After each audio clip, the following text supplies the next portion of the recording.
Hello, my name is Francesca La Morgia, and I'm the founder and director of Mother Tongues. We work in Ireland, and we're a non-for-profit organization. We support both families who are raising bilingual or multilingual children, but also teachers, preschool teachers, primary school teachers who have a high number of children in their classes who speak more than one language. So a lot of our services include providing supports and training to any individual who wants to find out more about bilingualism. Today's talk focuses on one of the questions that we get asked the most, which is why children at some stage seem to be more inclined to prefer one language over the other or the others.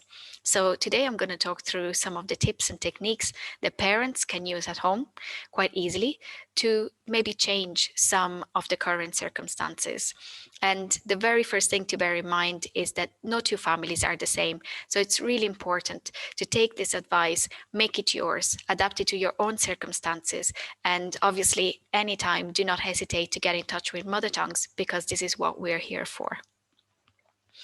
So today's talk is really going to start off with a few main ideas as to why this might happen, why children might prefer one language over the other, why sometimes children talk to parents in a language that the parents are not speaking to them, and maybe suggest some of the techniques that you might take home and obviously apply. So these are just two examples. One mother said to us that her daughter was speaking to her in her language when she was little, but since starting preschool, she's been learning many new English words and uses English at home more and more, and starts to use it also when speaking to family in Spain who don't speak English. Maybe this might sound familiar to some of you. We also heard from a dad who said that his child had been speaking Croatian less and less since primary school, and he seemed to want to use the language, but he lacked the words to express himself. So, of course, at this point, parents come to us.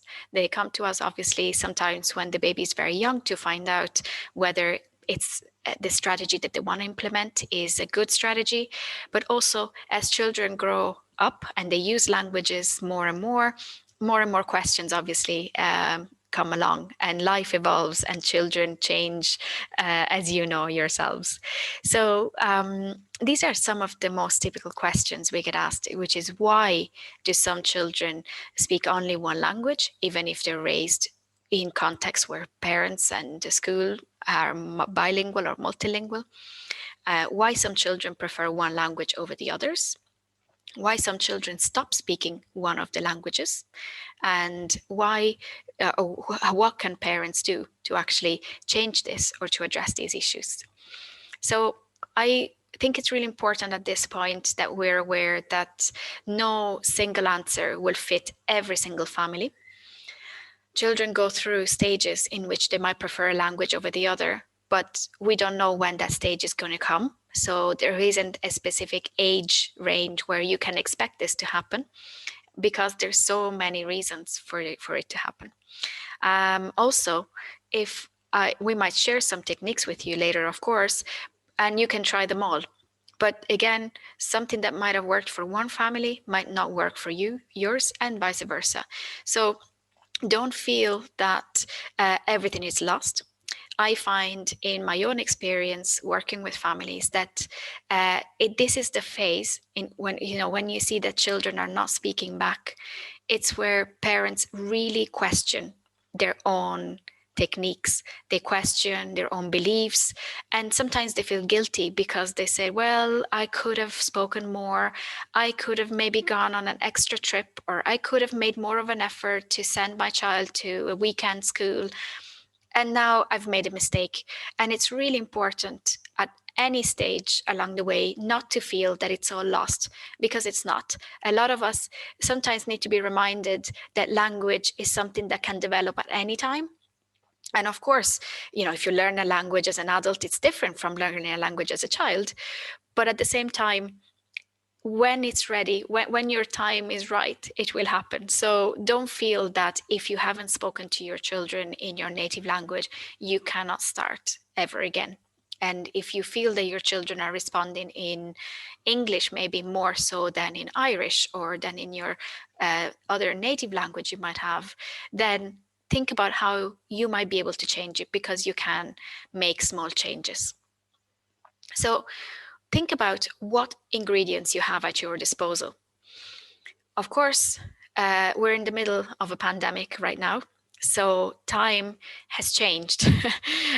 But what's really, really important in terms of passing on a language to a child, using a language with a child, is to find time to use it. So this applies to the adult who is interacting with a child. It applies obviously to the child who's the one acquiring, developing, learning the language. So the more time the child has to practice listening and speaking the language, the more likely he or she is to develop the language. Of course, time means not only number of hours, but also what goes on in these hours. You might just have 1 hour a day to spend with your child reading stories in Swedish at bedtime. That's fine, because that's what you have. So how are you going to make the most of that period of time that you have to make sure that there is interaction? So time quality refers to the amount of language used during the time that you have together. Time quantity refers to the number of minutes or hours that you have. And so, of course, what happens is really important, because your child now might be under the age of 5, for example. What do they like? What do they enjoy? What makes them want to talk and interact? You are the one who knows best. So you're going to know what's going to make your child want to play with you, what's going to make your child want to chat about something.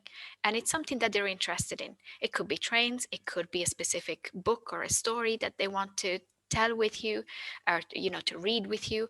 Then go with their interests.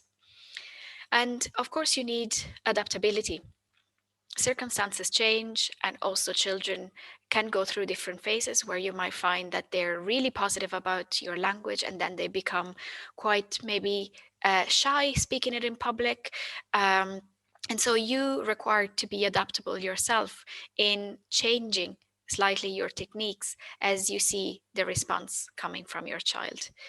And I always put persistence there, because I often hear parents say, well, I've tried to read them stories every night, but they're still not speaking my language. And how long have you been trying this for? Have you tried different techniques? Have you tried to ask your child what they'd like to do? So persistence means not giving up, especially when you see that the response to your technique is not what you were expecting. And at the same time, it's also being aware that to raise a child successfully with 2 or more languages in a context where one language is the dominant one, like in Ireland, for example, it would be English, it requires extra effort in some cases. So that's something that you need to bear in mind.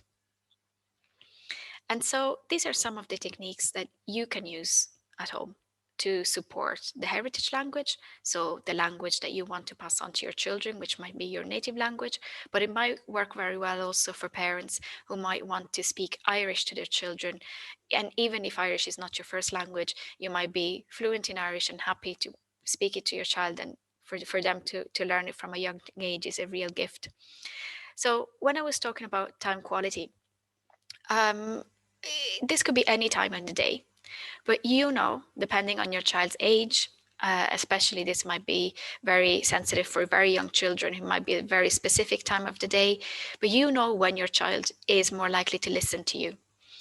It might be a time when you're alone, or a time when there's no other distractions around you. So there's no other noises coming from other rooms, or there's no other activities that might be, that the child might want to do instead of being in this listening space.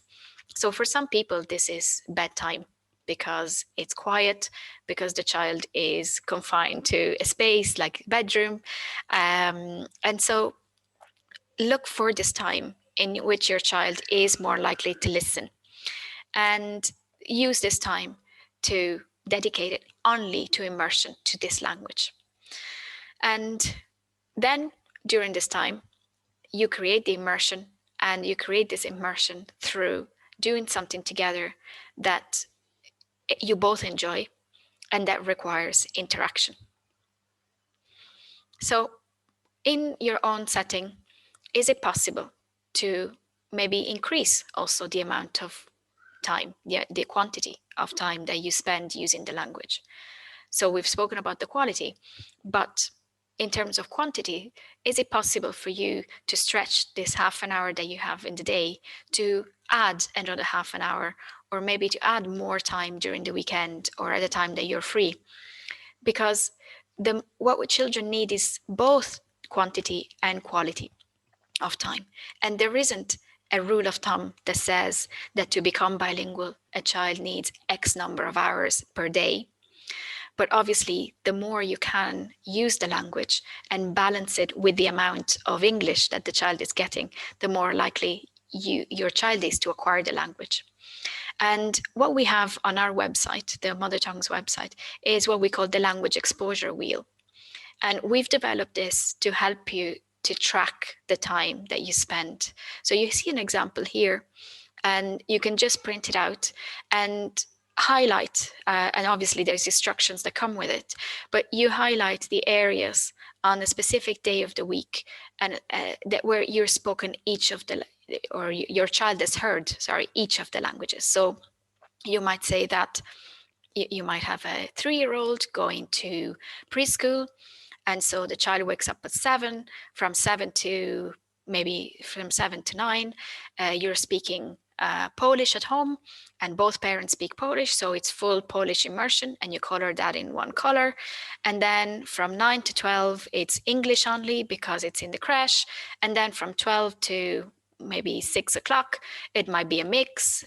And so at the end of it, you will get a whole picture, and you can do this once a week.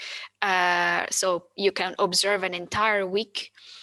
You can observe a number of weeks over a month, and then leave it and come back to it in 6 months' time and see if you have been able to increase the amount of time for one or the other language.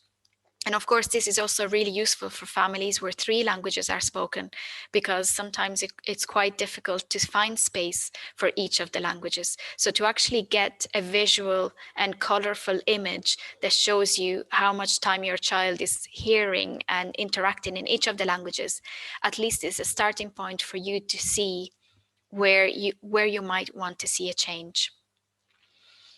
And so, as I was saying earlier, fun is a different means different things for different children, of course. And I often get asked, what is the best game to buy for bilingual children? And really, when we're looking at young children, anything that you do that involves getting your hands stuck into something is a good game. And sometimes it's in your kitchen, it's a pan, and you're making some potion with soap. So very often, game, when we're talking about language development, what we're aiming for is an interaction between the child and the adult, and obviously in some cases between children.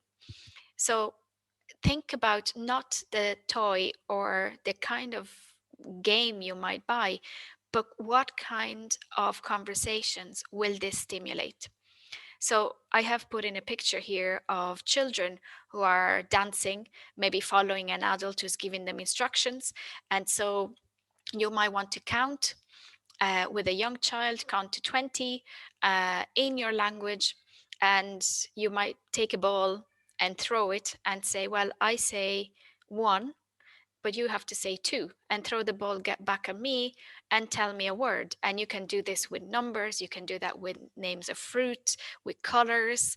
And again, it's a game that is physical, and it could be fun for some children to play with a ball. It's not necessarily seen by the child as a language game, like, oh, tell me what this is called and what is this called, but actually requires the child to speak, because in order for them to take a turn, they have to say a word. And so maybe at the start, it might seem hard. Maybe your child only knows how to count to 5. But again, this is an opportunity to increase vocabulary and give them more confidence in the use of the language. And language is not only knowing the words, but also practicing the pronunciation, because we sometimes, adults who are bilingual themselves, take it for granted, but children need to not only learn vocabulary and grammar in more than one language, but also new sounds that are not the same across languages. And so you might be, for example, doing a dance, doing a game with the ball. You might be looking at a picture book and telling a story, and maybe getting the child to finish the story with you. And again, when I talk about interaction, I mean that in the sense of storytelling. Yes, you might be reading a story, but then you will require the child to say something about it, or to ask you questions, or you ask them questions about the character, or about what do you think is going to happen next, or um, what color dress is the sister wearing, and would you wear this dress if you were going to school? So just really starting a conversation. And the other picture shows a fun activity that children like to do, anything that has to do with getting your hands dirty into something, especially at that age.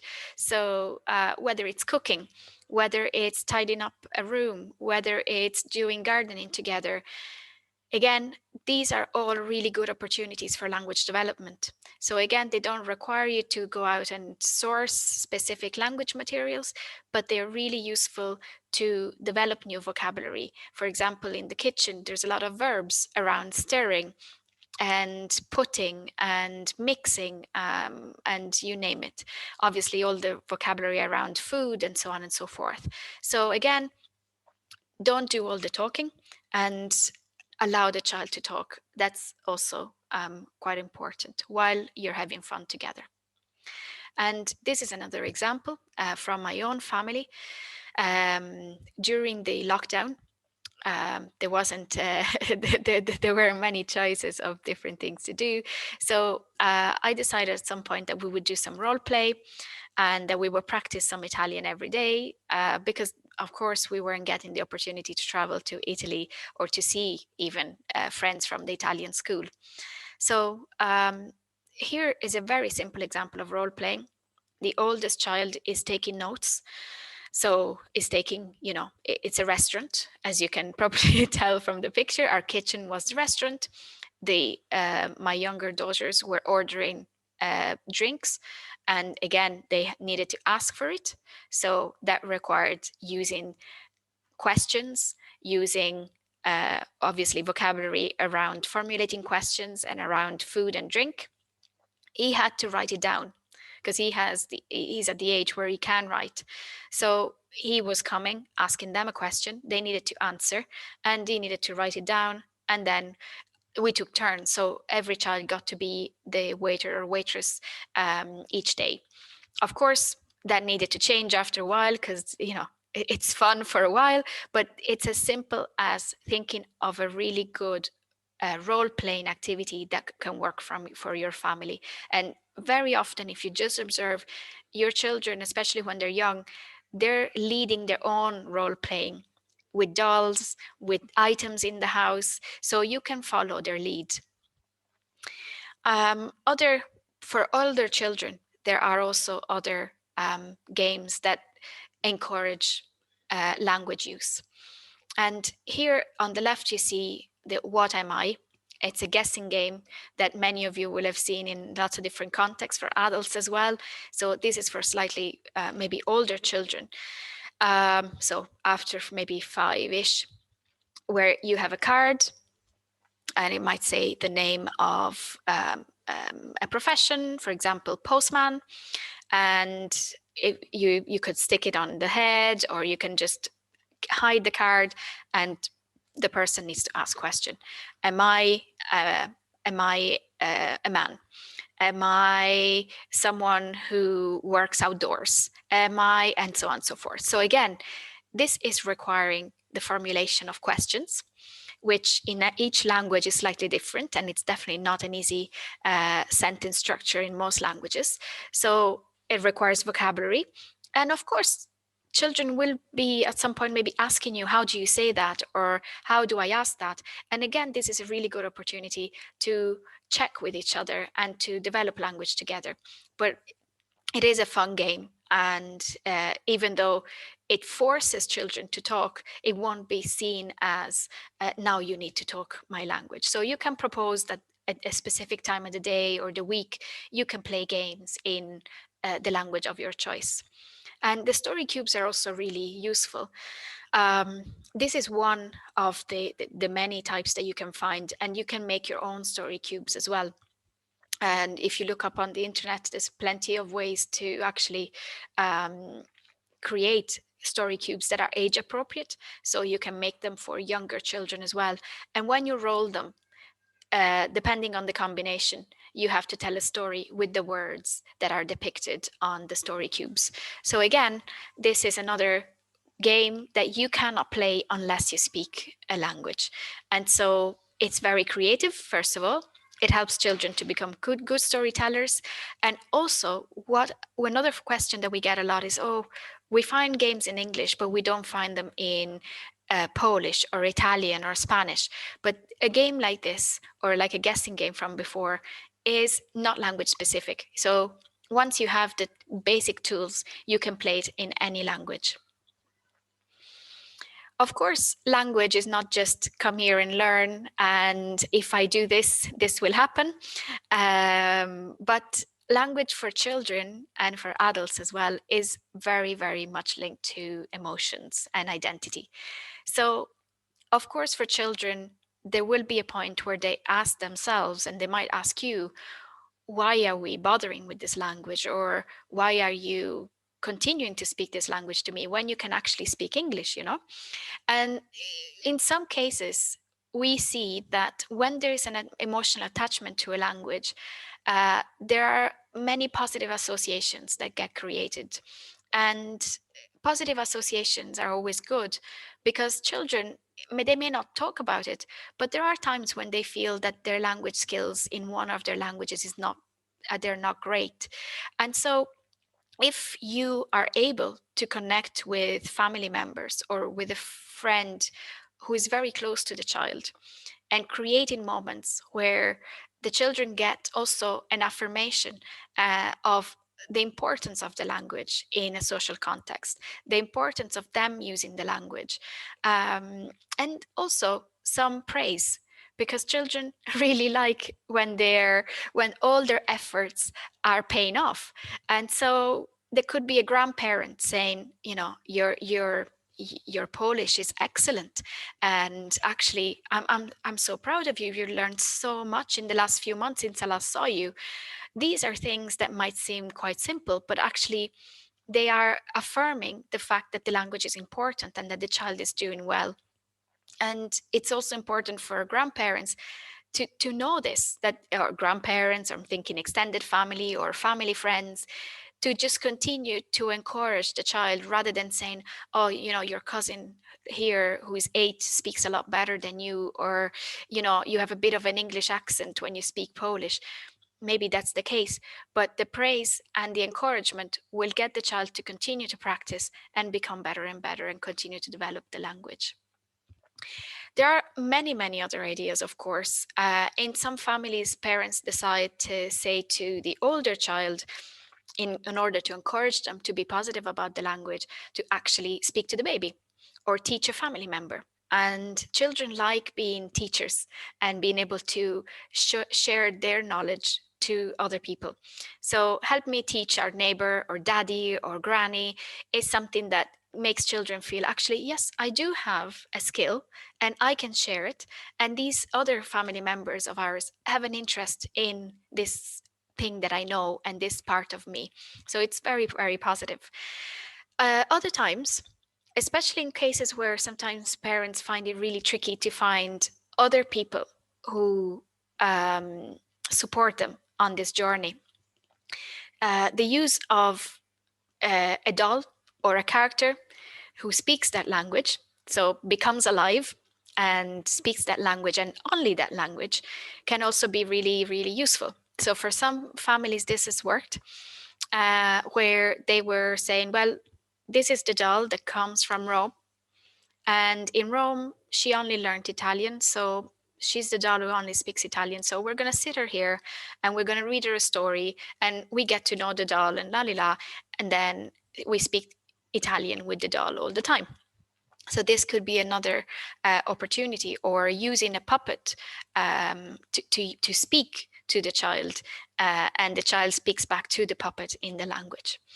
And something that has worked definitely for me was sharing stories that are real life stories. So not only fairy tales and books and resources have been quite important to us to have them handy and being able to read in Italian in my own family. But when I tell my children about my own family, they seem obviously really interested, and I tell them stories that my parents and grandparents used to tell me. And these stories are always, of course, in Italian. Actually, if I ever use a word in English, the children go, no, you have to say the story in Italian, because they really identify that story with my family. And so in this way, I find, and again, it's a personal experience, that my children ask me many, many questions, because it's a true story. And it's about people they know. And usually I tend to try the stories that have more dramatic elements in them, like someone falling off the stairs, or someone chasing a rabbit that was getting lost in the woods. Then they're fascinated by maybe the surprise, or something really, again, dramatic that happened. And so they're more likely to ask questions, which is then what we want. And again, it creates another layer of sense of identity. And so these are the questions that we brought up at the start. What makes children want to talk in the language of their parents? And I hope I've given you some ideas. The children want to talk when they have a reason to be talking, and especially they want to talk in the language that they know a bit less, sometimes if they have no other choice. So what you are probably looking for is to create as many opportunities to make your child, to make your child sounds really hard, but to let them talk about something that they're interested in. And so children want to talk about their own interests. They want to talk about themselves. They want to talk about what's in their mind in that moment, actually. And also think about your own family and your own child. Have you ever noticed a time when your child does not want to talk or stops wanting to talk? And again, this will vary from family to family. But in some cases, children stop talking when other people talk over them, or when other people take over the conversation. And so think about your own family, in your own home, and think about what can stop your child from wanting to talk. The third question is, does your child like being corrected? And I ask this because one of the questions that parents ask a lot is whether they should correct their children. But all we've been talking about today is how can we make children confident and willing to talk? And you are confident and willing to talk when you feel that you're not being judged about how you speak, about your pronunciation, about the grammar error. So especially in the case of children who are still learning and they're still feeling more confident in one language more so than the other, a regular correction is not going to encourage them to want to talk. And it's going to give them a clear sense that, yes, you're not very good at this language. And really think about, are you correcting your child in every language?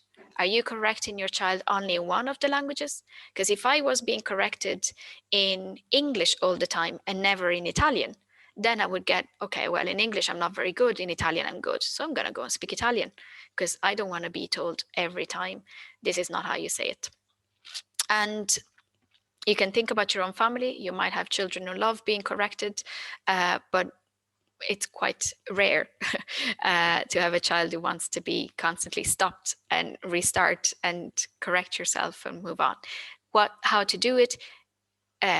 If you're asking, what should I do? to make sure my child uses the correct verb instead of the incorrect verb is for yourself in the interaction to use that verb in as many contexts as possible correctly. And that's how natural language acquisition occurs. So in some cases, children can be punished or told off if they use the wrong language. And maybe have a think about your own family. Is that something that you like doing? And is that something your child enjoys, being told, no, don't speak that language when you're with me, or similar scenarios? And so when it comes to the day-to-day practicalities, another very simple tip is not to ask a child a question that requires a yes or no.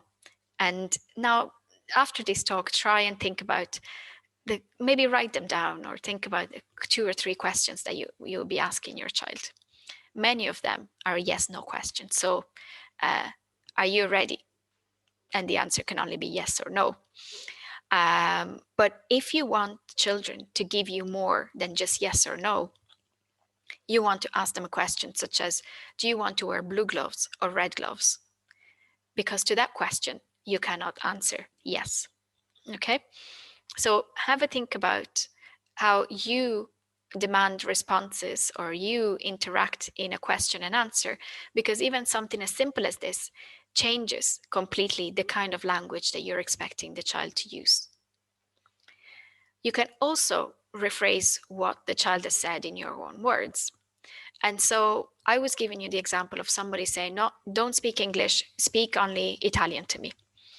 And the child says, I'm tired. And instead of just correcting or saying, I don't want you to say I'm tired, say sono stanco. You can respond with the same vocabulary, the same kind of phrase, and even extend it. So you can say in your own language, I know you're tired, don't worry, we'll be home in 5 minutes. So if your child says, I'm tired, or if my child says, I'm tired, I could say, ok, sei stanca? Va bene, non ti preoccupare, adesso andiamo a casa. So in this case, my child has heard the word tired, stanca, in a sentence. I haven't said, no, don't say I'm tired, say sono stanca, and she might just repeat sono stanca. But she's heard the full way, the full sentence, and she's heard me speak the same way I would speak to an Italian person, which is in a full sentence and a correct full sentence. And here I have more examples of how you can continue to, if with a child who's using more of English, for example, and of course I'm using Italian, which is the language I know best. So the mother says, the first sentence says, when I was younger, one day I got lost at the supermarket. Did you know that? And the child responds in English and says, did you get scared, mommy? And in yellow, you'll see the Italian is ho avuto tanta paura, means I was very scared. Okay, so the child says in English, did you get scared, mommy? And the parent says, yes, I was very scared because I couldn't find my mom. And the child again in English, she was lost too. And the mother continues, no, mia mamma non si era persa, so she wasn't lost, quindi non aveva paura. So, stava solo girata, so she wasn't scared, she was just turned away. So the child says, so she was not paura. No, lei non ha avuto paura. So you see that we start with the child saying the word scared, and the parent saying paura in the first time, paura the second time, but then the child says in English, she was not paura. Okay? Of course, and to say she was not paura, she was not scared, in Italian we say she had fear, okay? And the mother says again at the end, she had no fear. So why am I showing this example? Because it takes a lot of time. When a child uses English, like in this example, more so than Italian, or your other language that you might be wanting to speak, you cannot take for granted that they know the construction on how to use the word fear. Because in English, it's I am scared. in Italian is I have fear. So it's a different sentence structure, is a different way, the word fear and scared. One is a noun, one is an adjective. But also the child needs to hear the sentence and the word many times. So now she switched to using paura, and maybe the next day she will have not remembered the word, and you will need to continue with the same kind of exercise, if you like. And I wouldn't even call it an exercise, it becomes second nature at some point.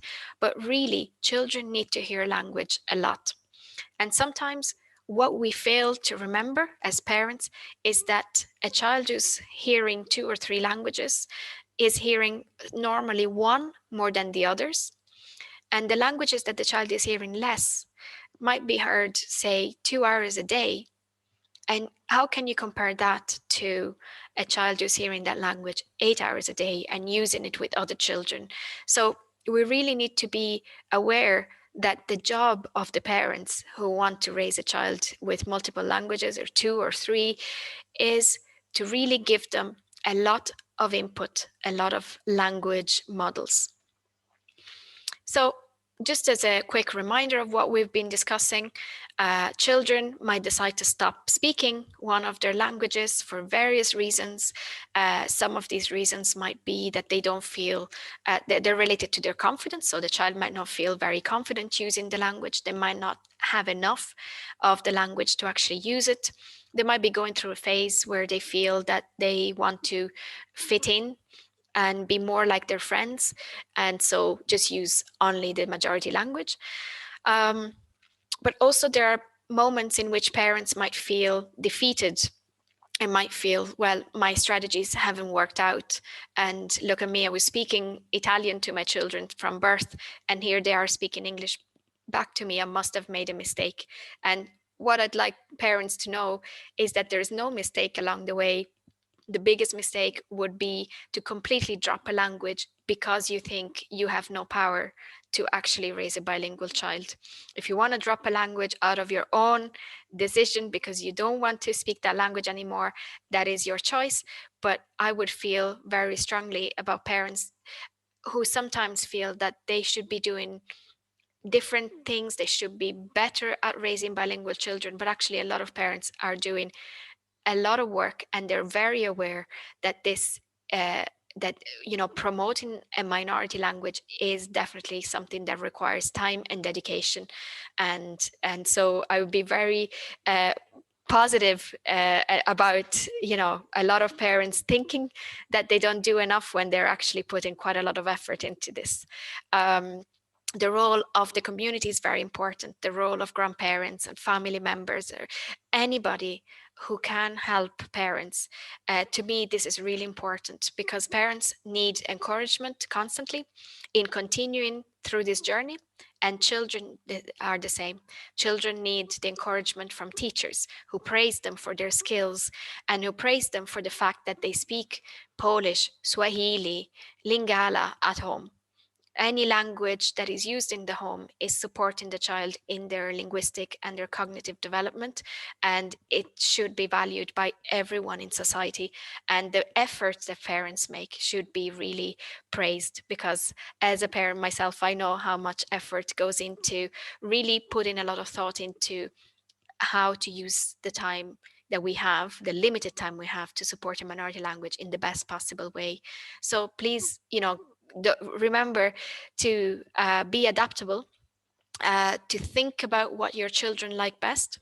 And this changes, obviously. So we've spoken quite a lot about younger children, but obviously as children turn 6, 7, 8, they might not like baby books anymore. You might need to source some magazines or comic books, and other resources, and also other family members or community members who will help you along the way. And of course, Mother Tongues is here to help. And this is why Mother Tongues was founded. It was to support families who are on this journey. You can email me questions if you like, but also on our website, discover.mothertongues.ie, you will find plenty of articles that cover a range of topics, from starting off with a baby to measuring the amount of language you use, to actually designing a language plan for your family. We have a newsletter that goes out to all our subscribers every month, as well as lots of information on our social media and articles that show family stories on our website. Our main website is mothertongues.ie. So I hope some of the tips will be something that you can implement quickly or try out and adapt to your own circumstances. And thanks so much for taking part in this talk.